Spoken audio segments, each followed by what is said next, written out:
Meanwhile, a teacher in Liberty known for reading to kids virtually throughout the pandemic is home from the hospital after contracting COVID herself. 21's Janet Rogers tells us how kids throughout several Valley districts showed their appreciation. After the pandemic began, Darnell Clark, a first-grade teacher at Liberty Elementary School, created Clark's Cozy Corner, a place on YouTube where students could listen and take part as Clark read them books virtually each day. Clark even began creating graphics to go along with her creative storytelling as a way to show kids we're in this COVID crisis together. B is for breathe. Breathe by... But Clark, who has asthma and pre-existing conditions, had no idea a visit to the emergency room in January would turn into a month-long hospitalization and battle against COVID-19. Word spread, and soon her students, parents, people in the community, in her school district, and even other districts decided to show they're in her corner by wearing her favorite color in a #YellowForDarnell campaign. I think we're definitely showing her how much she means to us. And like I said previously, it's just what she does for us all the time. We're just trying to give that back to her. And it really has uplifted me more ways than you'll ever know. As Clark navigates gaining strength to walk again and to do things she normally did, she thanks God, her family, team of medical professionals, co-workers, and community, along with her students, for prayers, encouraging words, and a sea of yellow. I miss them so much, and my school has been so beautiful, and they've rallied behind me, and everyone has stepped up and pulled together to take care of my students. But I wish it was me, but I know at the moment that I can't, but I'm doing everything I can to make my way back to them for sure. With more local news, I'm Janet Rogers. Thank you, Janet. Let's turn to weather now, and pretty much any way you slice it today, definitely an improvement from yesterday, both in the sky conditions and the temperatures. Let's take you to our graphics now and show you how we did today. It was warmer than yesterday, but we still weren't able to crack the freezing mark, at least not officially at the airport. We did 32 for the high. As we take a live look outside our Briarfield Healthcare Center's weather camera in Boardman, we see those clouds on the increase with the temperature at 32, but we'll do okay for the rest of the evening tonight. We're going to see clouds once again continuing to thicken. That's going to be ahead of some precipitation moving our way, a rain-snow mix overnight. YSU's football team makes its return to the gridiron after not playing for over a year. Needless to say, the fans are excited, especially now that the NFL season is over. People gathered at V2 in downtown Youngstown to watch the game between the Penguins and one of their arch rivals in an unusual February season. We're super excited to welcome Coach Phillips to the Valley. Super excited for his plans for the team going forward. Having football in February is something exciting. Gives us something to do on Sundays after the Super Bowl is over. YSU students can get a free ticket with their ID, and fans can get them at the ticket office for $20.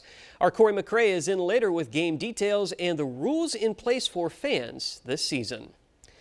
Next on 21 News, improving Ohio's electric vehicle infrastructure, how a new program for more charging stations could take off.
Governor Mike DeWine is hoping to attract more people to Ohio to live, work, and spend their money here. Earlier this month, during his state budget proposal, DeWine said that he wants to spend $50 million on a marketing campaign to position Ohio as the place to be. The state has been using the slogan, "Ohio, find it here," for about 5 years. The plan is to continue to highlight the uniqueness the Buckeye State has to offer. No matter what you're looking for, if you're looking for a great place to call home, if you're looking for a great place to get an education, a great place to visit, no matter what it is that you're looking for in Ohio, you can find it here. Mahalik says the state hopes to attract those who grew up here along with new residents through this new campaign.